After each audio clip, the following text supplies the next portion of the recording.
input. First up is Michael Trott on the Resource Management Act changes. Kia ora, just come to the table here. Thank you, Michael. And so if you want to pull one of those microphones close to you, and then the button on the right, you just turn that on and off when you'd like to speak. So, cool. And you have 5 minutes. You'll get a bell, and there may be some questions. Thank you very much. Thank you. It's a privilege to be here, and I'm just a mere member of the public, or one of the trees of the Forest of Auckland. With me is my colleague John Carapiet, and I'm here to talk about the loss of democracy we're all facing, and concern for the erosion of community voices, and the changes of the RMA, which are obviously being imposed. And also the aspect of the 4 well-beings that are to be removed as part of the deplanning program to acquiesce to the central government. Where does this leave the public? You might think, or wonder, or ask. You know, the 4 pillars define prosperity and the life of a city. And we've got a lot of life behind me here. It's good to see people here. And whatever ours or your differences are on how to get there, how to balance the services and the rates are important. And well-beings must not become out of scope. What a wonderful term that isn't. And you will soon not be able to consider matters yourselves if you're out-scoping yourselves, so to speak, of importance, as we may be seeing today. We already have seen community voices silenced, and we have asked, in fact, we've been told not to mention the council's own unity plan before I came today. So that tells us reams. Over to John. I'm not sure why the If you just, sorry, John, if you just want to press the button on the right on the microphone in front of you, sorry. Yeah. I'm not sure why we can't move the slides forward. Thank you. So I'm here to support Mr. Trott because we've already seen, before the new RMA changes are announced, the well-beings are being removed. That's the proposal from the government. But we've already seen legislation, other legislation going through Parliament that affects Auckland Council's unitary plan.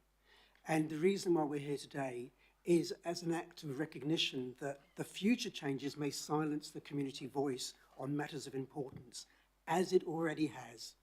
And the comment that I want to make is that if councils don't have access, or it is not in their scope to consider the 4 well-beings, then who will? How does community and society work when councils who represent the community are told this is out of scope, that is out of scope, you're sticking to your knitting, basic provisions of services? So the request of this council is to fight the removal of things like the 4 well-beings, that broader scope that is part of democracy, because we're about to lose more of the public voice and more of the democratic voice. And I'm here as an example of that, and that's really where we end, because this is the one thing that you, as the councillors, are not allowed to discuss. This is in our this is in our unitary plan, and these chapters are not to be considered by you. You've been told not to consider them, we've been told not to talk about them, and they will not be discussed at this meeting, as I'm sure the chair will stop any discussion. But those relate to the precautionary principle and management of the environment under the RMA that are already being removed as powers from council's remit. Now, the fact that you can't discuss that your powers and representing the public are being removed already before Parliament, the fact that that is not kept secret from you, but you're kept silent on it to debate it, is an outrage. And that's why, even though I'm not sounding very outrageous or outraged, we are outraged because the community has been silenced on these issues, even though they are in our unitary plan. And you've been told it's not a matter for this committee. How can that be? And the future may make that much worse with things like the well-beings made out of scope for the community and the council. So thank you. Would it be useful to remind the council what the 4 well-beings are? Well, it's about the social, economic and environmental and cultural well-beings, which are very broad, of course. But those The things we're not allowed to discuss at this meeting actually relate to the precautionary principle, managing risks to ratepayers of exposure to new organisms in the environment that you will no longer have a remit over because of the new bill going through before Parliament. The bill that I can't mention, the Gene Technology Bill, I mentioned it, sorry. But that removes the RMA protections in our unitary plan. And that's why it's such an outrage that you, as councillors, cannot discuss this. You cannot hear about it because you've been directed not to. And my concern, and Mr. Trott's concern, is with the new changes to the RMA, there'll be maybe more things on your agenda that you cannot listen to, that you cannot consider, that are important to community. Kia ora, thank you. Thank you. Thank you very much.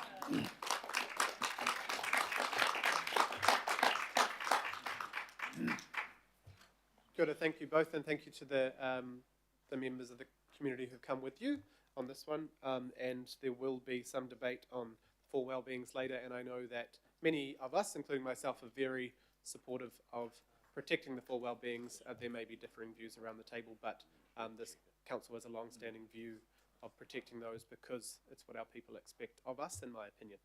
Kia ora, thank you very much for that. And will there be any ability for the councillors to consider the unitary plan? That bill has already progressed, but we can, I mean, members around this table it's can before Parliament discuss. at the moment, and it's coming out of the select committee, and other councils wrote to the government to say, protect our rights under the RMA.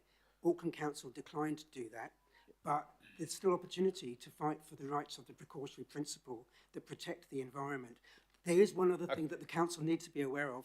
The Hauraki Gulf Forum have requested an expert technical report on this matter. So we're what not is gonna, the exposure we've got to some questions, John, to come around the table, so you might want to save more of your points through questions, but we're just not going to have a debate across the table. Thank you. Councillor Walker. Sure. Got a question for you, Michael and John. In the lead up to the unitary plan and after the unitary plan, our council was part of a joint council working party on genetically modified organisms. I know because I was the council's representative to that body. And all of the councils from Auckland North collaborated to arrive at a common position around their respective district plans, unitary plans. What position are the other councils taking that were members of the joint committee as compared to Auckland Council, and are mindful that we're basically saying nothing? Correct, because you're not allowed to. You're not allowed to. But what about the others? What are they doing? All of them have been aware of this, and even if they missed the deadline for the submissions on that bill, I know at least one mayor who wrote personally to the committee saying, you are removing our powers to apply the precautionary principle to protect our rohi and protect the environment and our producers who have non-GMO policies. All of those things were in the plans in Northland, in Whangarei, they're also in Hastings, and they wrote submissions to this bill saying, please do not remove our powers, please do not end GE-free zones in Hastings that are the backbone of our exports. So they all wrote, but our council did not write. And I know that I've written personally to the mayor, asking him to write, to have some voice from this council to say, please do not automatically change our unitary plan. Well, that's what's going on. So it is before the select committee. They report next week.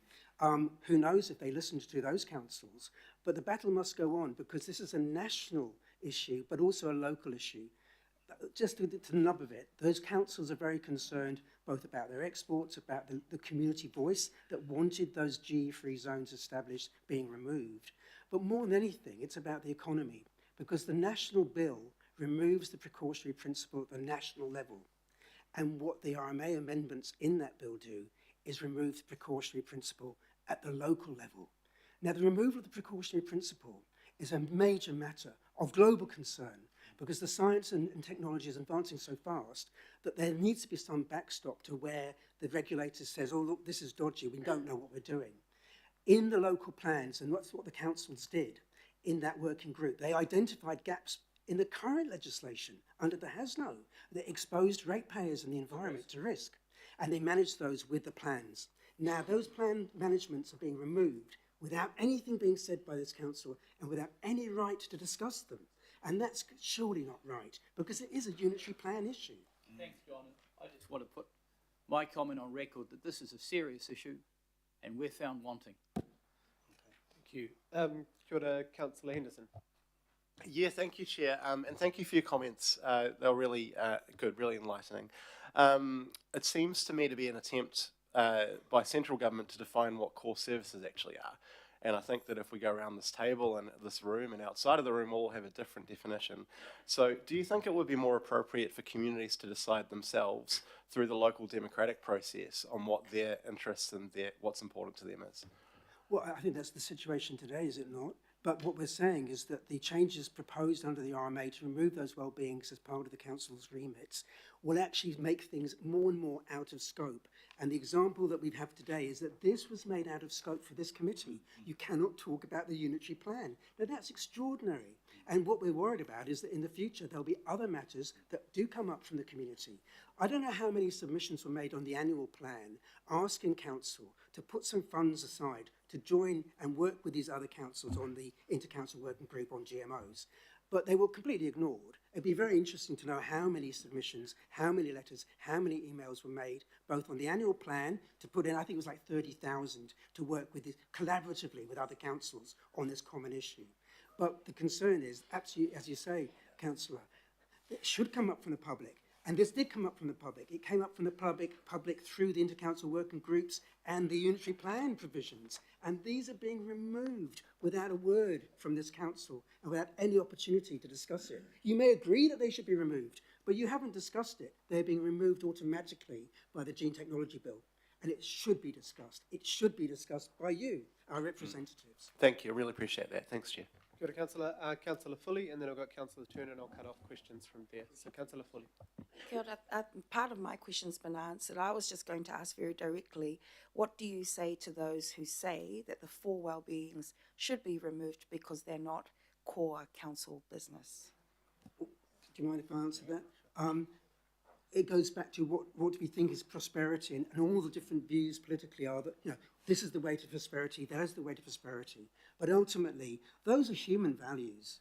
Those 4 well-beings are so human that if you remove them, what have we got? A machine of efficiency? And, you know, our hearts, our minds, our community are human beings. And we can see this machine-like attitude towards functionality replacing community voice. And that's what we saw here. And that's what we're seeing or fearing, that the removal of the well-beings, they're not going to disappear. The big question is if council can't do it, if it's made out of scope for you guys, our representatives, how will it happen? How will these things be protected? And we've already seen that because there is a benefit. So the other thing about the precautionary principle being removed from the unitary plan is that also there is no economic analysis of the risks to Auckland or the nation of the Gene Technology Bill. So the economic, I mean, I can't see anybody around this table who would say, well, shouldn't council have an oversight of the economic well-being of our area? But if that's removed, well, what is your oversight? What is your role? So thank you for your question. I would just like to add that I have a background of decades in mental health, and this is what it is about. The richness of mental health for the young, the old, everyone. People talk about this used to be called a livable city. Well, you take these things away and you're taking away the mana. Good, thank you. Councillor Philippine, last question. Morena Korua, gentlemen. I know your PowerPoint presentation around removing the 4 well-beings is around the RMA. I'll be interested to see what your thoughts are around the removal of the 4 well-beings under the Local Government Act that is currently in position from the local government minister. So I'll be interested, because I'm on the record to say that those well-beings are key to local government. So I'll be interested to find out what your thoughts are around the removal from the Local Government Act. Kilda. Well, essentially, that's why we're here today, but I'll hand over to John briefly. Yeah, I mean, I think it's a multifactored approach. I mean, if you think about lots of other legislation before government now, it will impact the ability of council to do things. There will be changes, whether it's the RMA, whether it's the Local Government Act, whether it's the treaty bill reconsidered, whether it's the regulatory standards bill. All of these other bills will impact the powers of this council to do. Ultimately, what we're asking you to do is to defend the voice of the community, whether you agree with that community member or not. The voice of the community to represent and have the well-beings delivered through council action is about to be taken away. So thank you, Councillor. It's a broad attack on democracy, and that's why we're here. And the example we've got is the attack is already in place. We are not allowed to discuss this. So how is that democracy? We are not allowed to discuss the unitary plan precautions that are being removed and exposing ratepayers to new costs. Ngā mihi kia kōrua. Thank you both. Kia ora. Thank you very much. Thank you both for Thank you. Attending, and I'll move, and Councillor Fletcher will second. And all those in favour? Any opposed? No.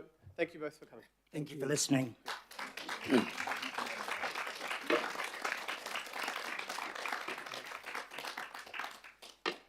And now we'll move to our local board input. We have Greg Presland and a number of Waitakere Rangers local board members here.